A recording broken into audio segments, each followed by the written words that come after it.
welcome to the deep dive. Today, we're really digging into some quite intense source material. Yeah, very intense. We're looking at a recent, really extensive interview with Mark Levin. He's, a major voice in American conservative legal and political commentary. And this interview was actually conducted while he was in Israel. Exactly. And it's not just like a standard political chat. It's this huge critique covering everything from global legal systems, institutional fights inside Israel during wartime, right down to Gaza strategy and, well, the global media. It's a very specific worldview he's laying out, grounded in his conservative constitutional perspective. So our goal here, for you listening, is to unpack Levin's specific argument. What are his observations? What are these really strong critiques he's making about the challenges Israel faces, and importantly, how he connects those to broader trends he sees in the West? Right. We need to map out the picture. And just to be clear, all the opinions, the strong language, that's all from the source material. We're just laying it out.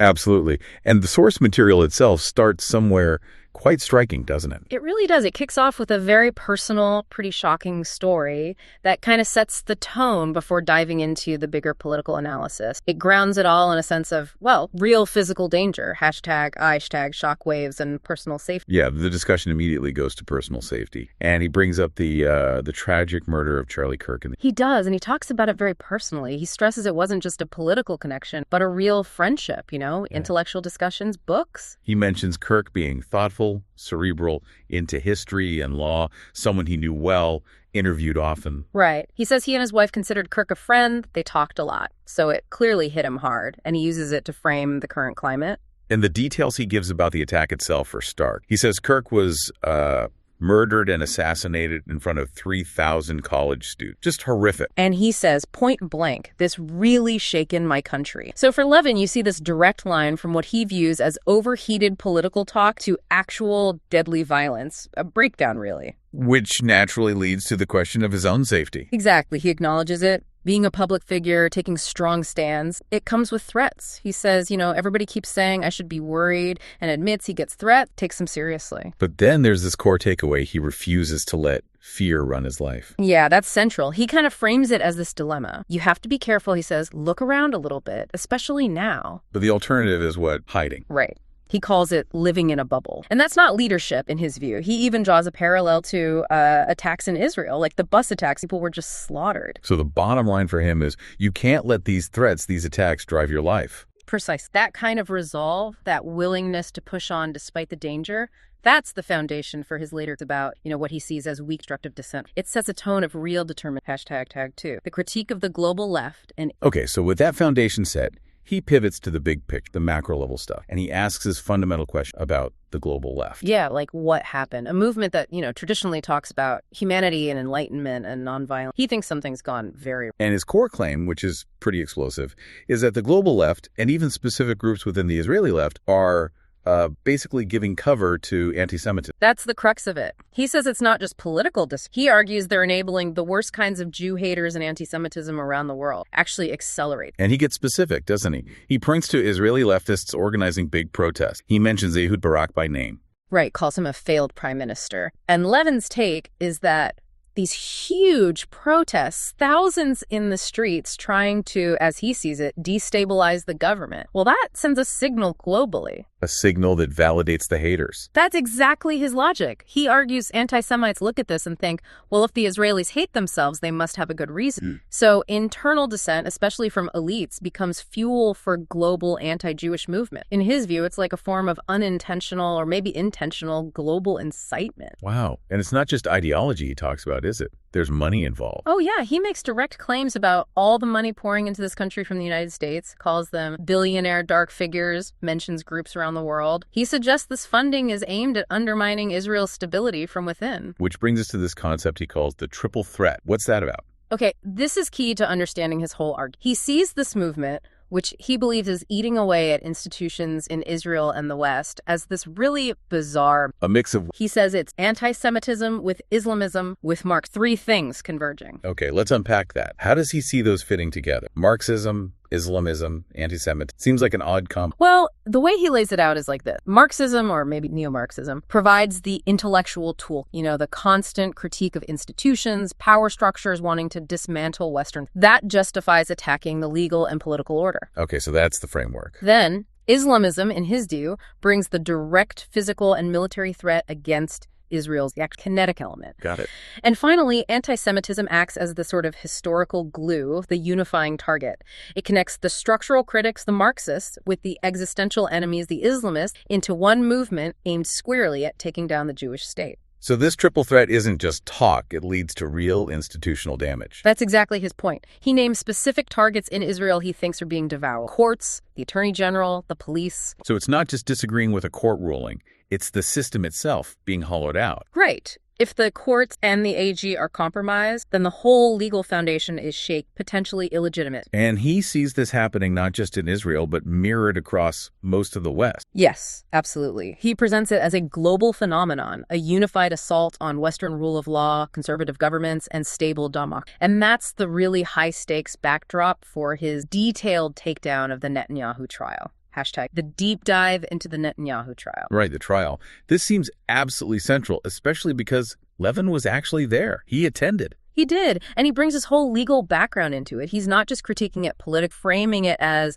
a man of the law watching due process basically collapse. He says he sat there with his wife for hours and was just repulsed. And he makes a point of his credentials here, doesn't he? Well, he does. He emphasizes, man of the law, trained in legal traditions from Aristotle forward. And crucially, his time as chief of staff to the U.S. Attorney General under Reagan, that gives weight to his statement. I've never seen anything like this. Implying it's some kind of modern distortion of the legal process, what some people call lawfare. Exactly. Lawfare using the legal system itself as a weapon, where the process, the endless drag of it, the cost, the distraction, that's the punishment, whatever the final verdict might be. And he gives specific examples from the courtroom. Oh, yeah. First, just the number of people. He describes 10 prosecutors sitting in there, all on the taxpayer's dime, packed into a small room. That ratio alone screams overkill to him, maybe political motivation. And the judges. He mentions 3 judges who are barely awake. Now, he adds, not trying to put them down, but the implication is pretty clear. It felt bureaucratic, maybe sluggish, not the sharp focus you'd expect for a case against a sitting prime minister. But the real core of his critique is the substance of the case, or lack thereof. Yes, absolutely. He describes listening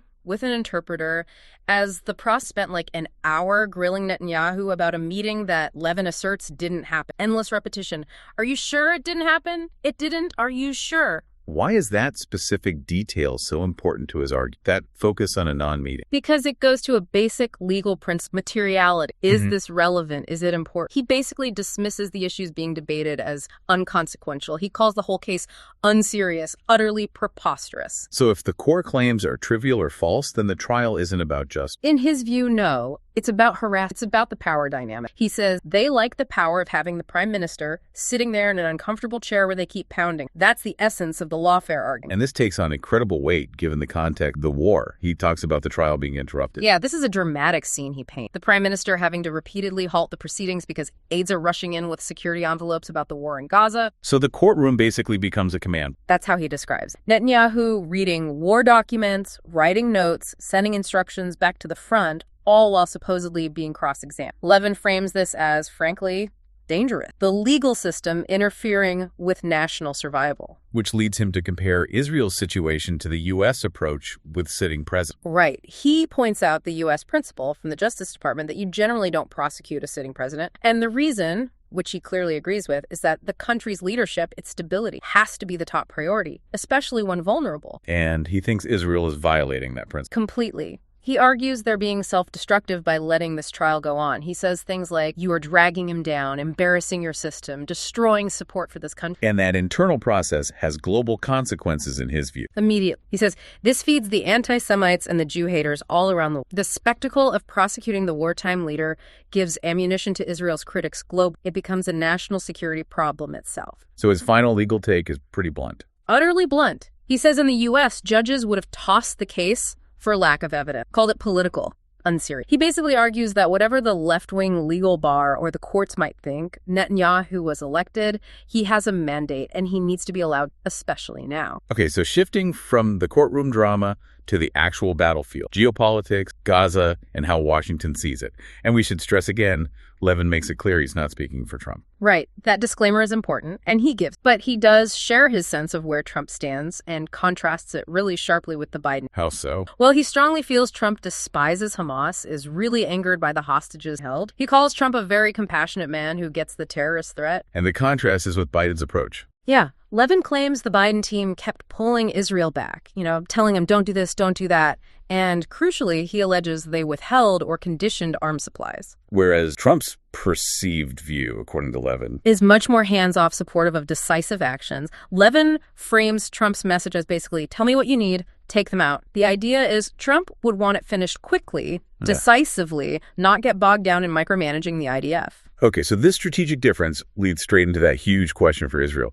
Is total victory necessary? He addresses the idea of maybe stopping now, getting hostages, dealing with Hamas later. And he rejects that idea completely, utterly rejects it. He immediately goes to history, World War II. The Pacific. Exactly. He brings up Truman insisting on unconditional surrender from Japan. No negotiations, just total defeat. That, for Levin, is the only model for dealing with an enemy like... So it's a binary choice for him. Eliminate them now or fight them again soon. That's exactly how he frames it. Eliminate now or face them again. And his preference is crystal, which leads to his strong moral argument for finishing the job. Right, the ethics of it. Yeah, he says, after all the loss, all the sacrifice, it would be so immoral, so unethical to stop now, just because of political pressure, whether internal or external. He's really dismissive of that pressure, says the hell with the political pressure. The duty is to finish it for security and to honor the dead. What about the argument you hear sometimes that you can't really eliminate Hamas, that it's an ideology? He tackles that head on. He basically says, look at history. We've defeated much bigger threats. He mentions the Third Reich.